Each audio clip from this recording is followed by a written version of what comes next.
안녕하십니까. 조세 전문 변호사 고성춘입니다. 오늘의 주제는 기재부 애교 맘대로라는 내용으로 말씀드려 보겠습니다.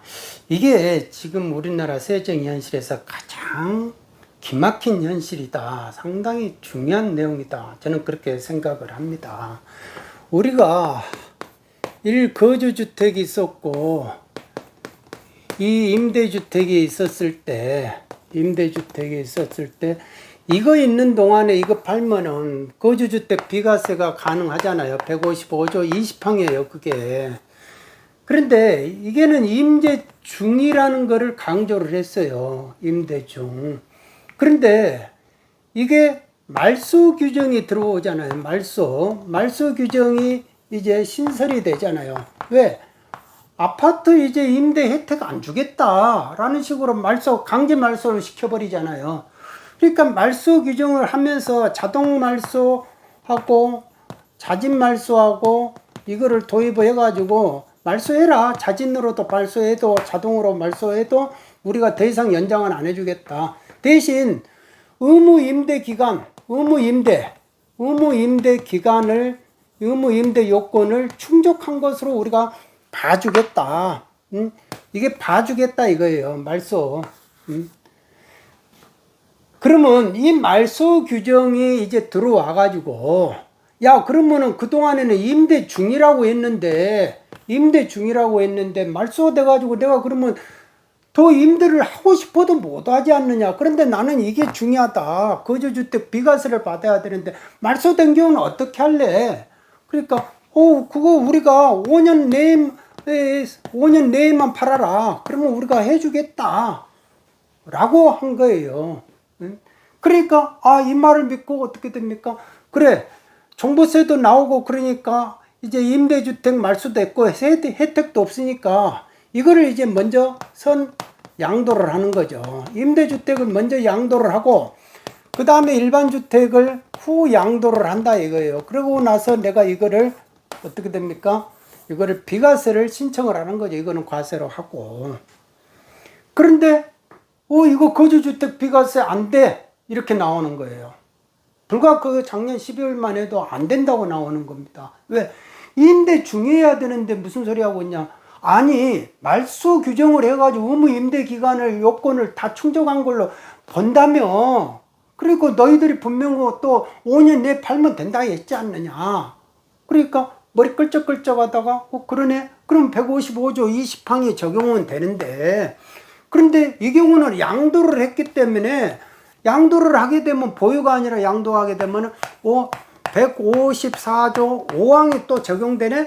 이게 뭐냐 하면 최종 1주택 규정이잖아요. 최종 1주택 규정. 그러니까 이 양도일로부터 2년 후에 팔아라 이거예요. 보유기간 거주기간을 리셋하겠다 하면서 보유기간을 리셋하잖아요. 그러니까 2년 후에 팔아라. 그런데 그러면 2년 내에 팔아버린 사람들은 어떻게 하겠느냐. 그건 못 해주겠다. 이렇게 나온 거예요.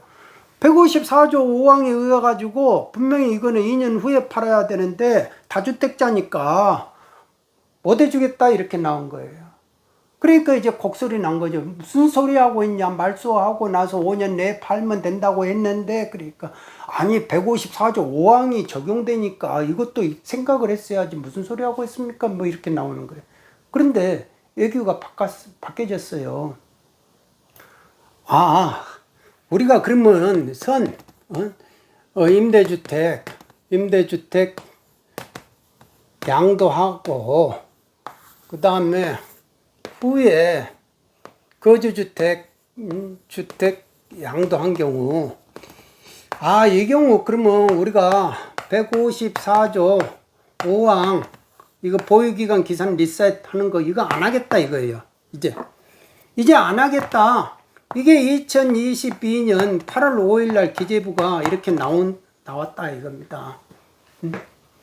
그러면 그 예전에 안 된다고 했던 얘기는 왜 냈냐 이거예요. 왜 냈냐. 그러면은 분명 한 입으로 두 마디 하고 있다 이거예요. 기재부가. 뭐가 맞냐 이거예요. 왜 그랬냐 이거지. 옛날에는 그러면 과거는 부정을 했다가 현재는 이제 긍정을 해준다 이거예요. 예? 긍정적으로 과세 안 하는. 그러면 부정을 한 근거가 뭐고 긍정을 한 근거가 뭐냐. 뭐 때문에 내가 이렇게 본다 하고 내가 이렇게 애교를 냈느냐 이죠.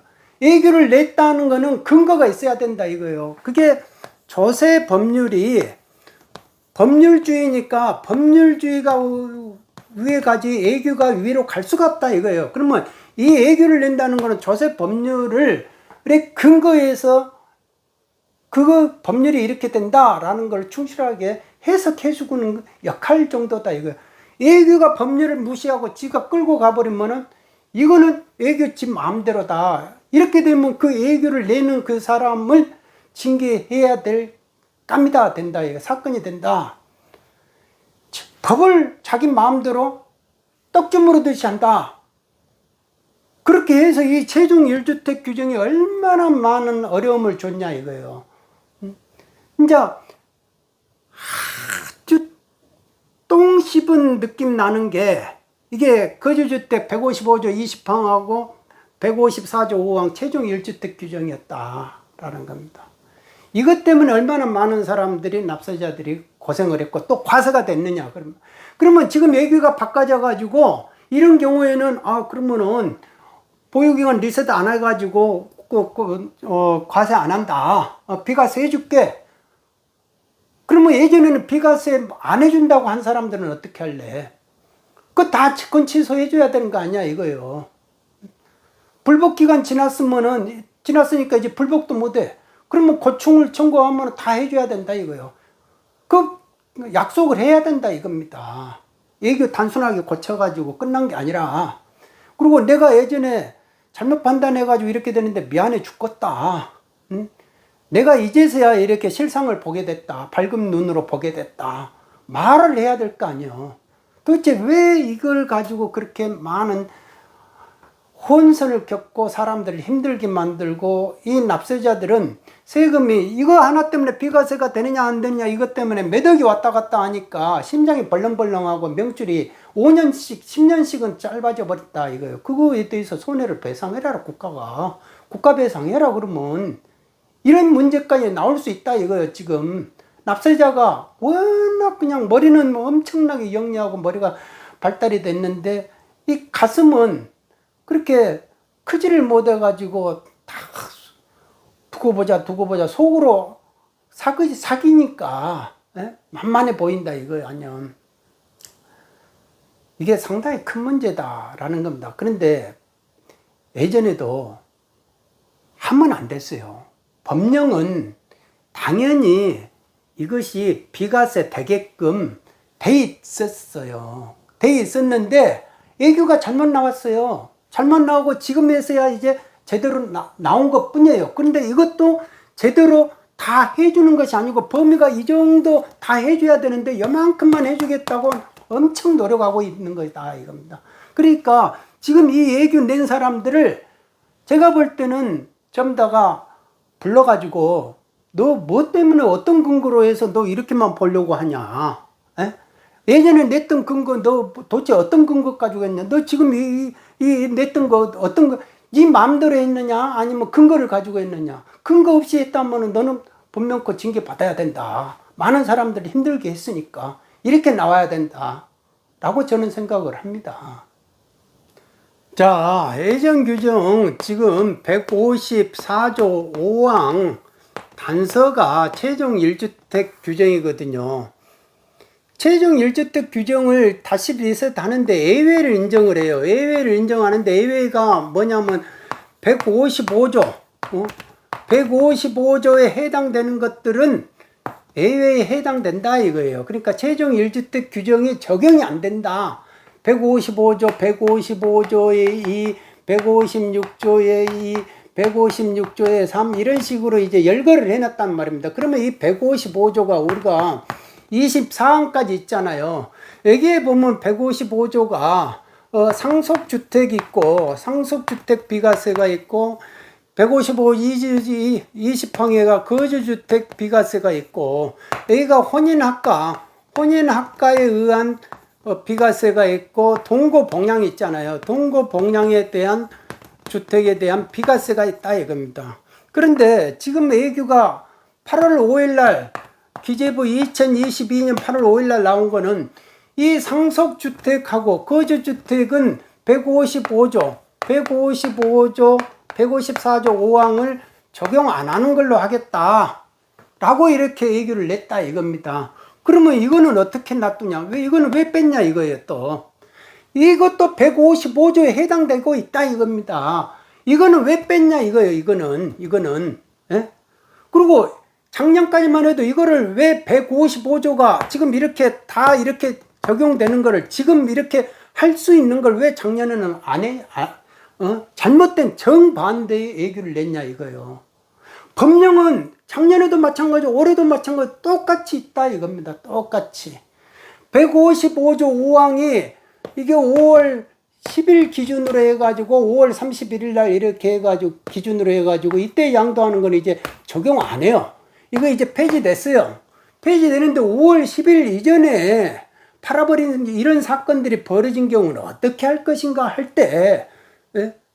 지금에 와가지고 8월 5일 날 와가지고는 이런 경우 거주주택하고 상속주택 이 경우는 최종 1주택 규정에 적용이 안 되니까 그냥 말소 이로부터 5년 내에만 팔면 된다 이런 식으로 이제 얘기를 냈다 이거. 그러면 작년에는 왜 반대 얘기를 냈냐? 그 근거가 도대체 뭐냐 이거. 도저히 알 수가 없다. 도저히 그 근거를 알 수가 없다 이거예요. 법령만 보면은 다 해석이 된다 이겁니다. 법령만. 근데 법령에 맞지 않게 자꾸 나는 이렇게 본다 얘기를 자기 마음대로 내니까 법령은 그대로 있다 이겁니다. 155조는 154조 5항 단서에 예외를 인정해 주는 식으로 딱 예정 규정도 이렇게 있었다라는 겁니다. 그런데 이거를 또 8월 5일 지금 이 시점에도 이 155조를 그대로 인정을 해줘야 되는데 요거 상속주택, 거주주택 이 조항만 해주고 나머지 주택은 안 해준다. 왜 그런 놀부심부를 쓰느냐 이거요. 그러니까 이거를 안 해준다고 표현은 안 했어. 근데 이것만 해주는 식으로 예를 들었었기 때문에 이거는 안 해주는 걸로 또 사람들이 그렇게 착각한다 이거예요. 그러니까 최종 1주택 이 규정 가지고 과세를 당했다든지 논란이 있었던 사람들은 다 고충을 청구를 해야 된다. 고충 신청을 해야 된다. 그리고 전체적으로 이 논란이 있었던 사건들이 뭐 1000건이 넘을 수도 있고 2000건이 넘을 수 있어요. 다 고충 청구해서 내 권리를 제대로 챙겨 먹어야 된다.